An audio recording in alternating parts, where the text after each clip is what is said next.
السلام عليكم، كنتمنى ان شاء الله تكونوا بخير وفي احسن الاحوال، وعواش مبروكه الله يدخل عليكم بالصحه والسلامه. اليوم ان شاء الله غنشارك معكم الاجنحه ديال الدجاج في الفران، كيجيو روعه. كنتمنى ان شاء الله تجربوهم، كيجيو صحيين. وبالنسبه للناس اللي كيفضلوهم في الفران، كما كتلاحظوا معايا، نبداو ان شاء الله على بركه الله. هنا كناخذ واحد الكميه ديال الدجاج او الاجنحه ديال الدجاج اللي كيكون عندنا على حسب اللي عندنا حنا القدر. وكنستعملوا واحد التتبيله كما غتلاحظوا معايا، فيها مجموعه من التوابل. اول حاجه كنفلحوا دوك الاجنحه مزيان حتى باش كيشربوا لنا العطريه، وكنمسحوهم كنشفوهم، ضروري يكونوا ناشفين بالماء. من بعد كنوجدوا العطريه بالنسبه او الشرموله كي كنقولوا حنا المغاربه. فغادي نديروا هنايا معلقه ديال العسل كبيره، شويه ديال البزار، شويه سكينجبير، القزبور يابس، عندي زعتر والفلفله الحمراء او التحميره، شويه ديال معلقه ديال المطارد، وكذلك واحد المعلقه كبيره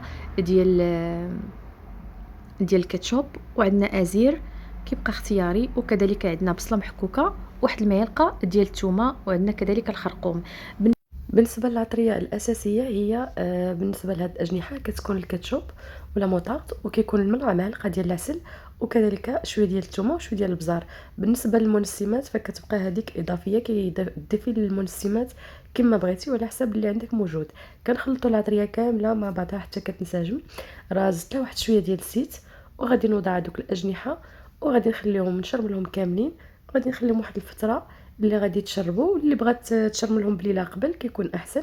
كيتشربوا ديك العطريه وداك الاعشاب فكيجيو روعه. صافي كنخليهم كنخلطوهم تنغطيو ونخليهم على جنب. كما كتلاحظوا معايا كنخلطوا الاجنحه مزيان بديك العطريه حتى كتشرب مزيان، وكنخليهم تقريبا واحد 3 ساعات الا كنا مزروبين عليهم. اما نقدروا نصاوبوهم بالليل ونخليهم حتى الصباح ونديروه في الفران. هنا استفتهم، خديت واحد اللاطه، درت واحد البابي كويسون، استفتو مزيان. كنستفو وحده حدا وحده، وكندخلهم للفران اللي كيكون مسخن. انا هنا دخلتهم على درجه 180 من الفوق ومن التحت. خداو معايا تقريبا واحد نص ساعه. غادي تلاحظوا انني غطيتهم بالبابي كويسو. بالنسبه للناس اللي يعني زربانين فمن الاحسن يغطيوهم.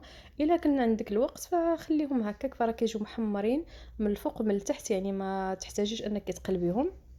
وكذلك الفرن ديال الغاز يعني ماشي مشكل، حتى هما كيتحمروا فيهم.